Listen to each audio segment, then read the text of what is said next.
Hey, good morning, guys. Oh, I just wanted to talk to y'all about buck fever. You'll have to ignore me a little bit.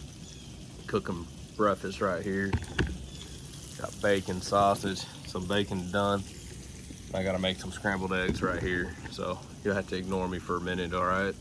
Um, but anyways, I want to talk to y'all about buck fever. Buck fever, man, it is such a thing. It is true, especially new hunters experience, and then you have to learn how to deal with it. So I wanted to bring to y'all how I learned to overcome buck fever, right? What is buck fever? It's that uncontrollably shaking, right? It's the target panic where you're drawing, just letting the arrow go, right? Or you're pulling the gun up and you're just pressing the trigger without making sure the crosshairs are fully on that deer. So I get it big time. I had it. I've overcome it for the most part. But I probably missed 15 to 20 deer at least just because of the buck fever, deer fever. I would miss does because of it. So I'll tell you my 5 things I do that have helped me tremendously in overcoming buck fever. Okay. So first thing, I have a rangefinder. Carry it on me, right? So when I go out back and I'm shooting in my backyard here, I range my target every single shot. 20 yards, 30 yards, 40 yards, 50 yards, doesn't matter. I know what the distance is in my head, doesn't matter. I pull the rangefinder out, range it, boom, 20 yards. Look at my pin, make sure it's at 20 yards, because I shoot a single pin now. Draw, close my eyes, take the breath, open my eyes, look through the peephole, put that pin on my target exactly where I want it to go, and ease the trigger.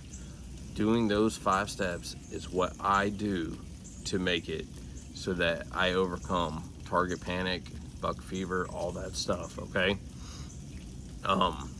So I'll tell you a couple of my stories, okay? One of them's about the buck that this is on the cover of this, okay? I called him Splits. He was a 14 point, I believe at the time, 13 or 14. Beautiful deer. He was probably only 3.5, I'm gonna be honest. I had 5 other deer out in front of me. He came in and the wind switched a little bit. He got funny. He was at almost at 20 yards. I needed like 1 step. And wind got funny. He turned, ran to about 40. When he got back there, he hit an opening. I drew and just punched the trigger. I hit him back. I hit him way back in the ham. Ends up, he lives. I didn't know he lived at the time. He lived, and we move on, and then I get this picture of him. So I'll bring the whole story on him, on how it all closed out and everything with him. So that's one incident. Just punched the trigger, poor shot. Another one, deer I called 9 lives. I think I missed that deer like 6 times. There's a reason why I called him 9 lives. I panicked every time I saw him. Like, there's no reason I should have missed that deer. I missed that deer back-to-back mornings. Right at daylight, 25 yards, boom, right over his back. Like, I don't know what I was doing. I was shooting a 5-pin sight at the time. Only thing I can think is I put the 30-yard pin, 40-yard pin on him instead of what I needed to put on him, and I flat out missed him. The next morning I rattle, he comes in, he's at 40 yards, I draw. There's 1 limb between me and him. I let it go, and it hits that 1 limb. Like, deer had 9 lives. It was crazy. So, and I never missed 1 deer that many times. So, another one, Lucky. I called him Lucky. I thought I would be cute. I went live on Facebook with it, drew back. I'm live on Facebook. He's walking away. I don't stop him. I punch the trigger and I shoot right in front of him. Rookie mistake. Should have stopped him. Should have been more patient. Is what it is. Later on in the season, deer comes in. He's coming in. I have another buck there. I draw. He's 12 yards. I draw. And I'm getting nervous because I'm like, hey, you know, he's gonna spot me. He's gonna spot me. He's only at 12 yards. You don't have 150-inch deer at 12 yards for long periods. And he come in, I drew back on him, and he took a step right as I punched the trigger, and I hit way back, and I hit high. It clipped opposite side of the back strap down and ran down his side and out. Didn't hit guts, didn't hit nothing. That deer lived. As far as I know, that deer's still alive right now. So that was, what was that, 4 years ago, I think? Yeah, it's been 4 or 5 years, and that deer's still alive. Beautiful deer.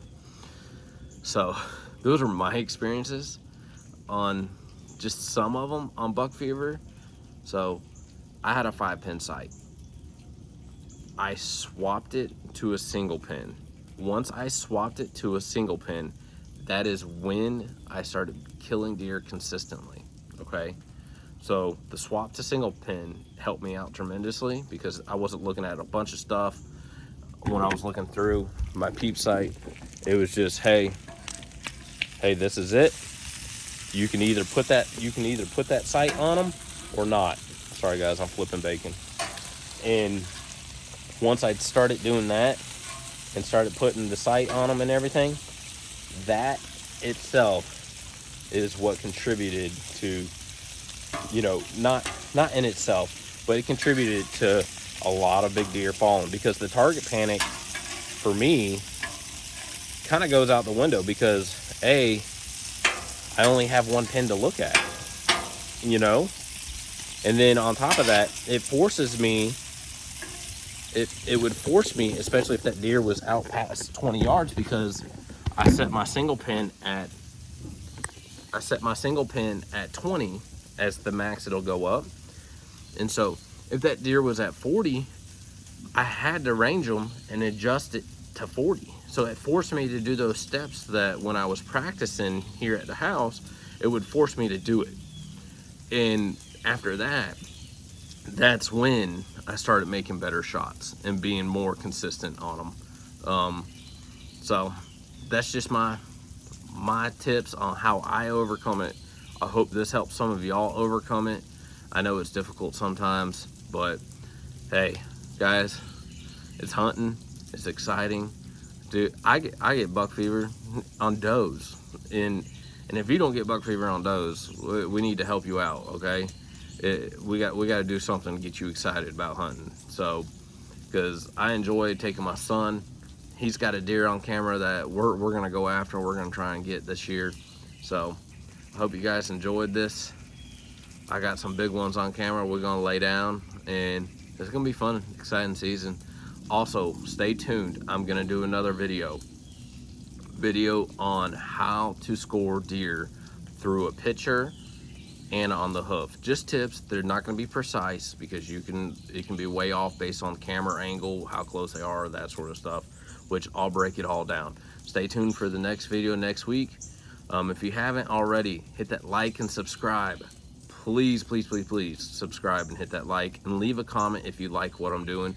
Leave a comment if you'd like to hear me talk about something else, okay? Thanks guys, I appreciate it. And hey, get you some breakfast. It's time. It's morning time here. We got a busy day today. So, but thanks. God bless. Take care. See ya.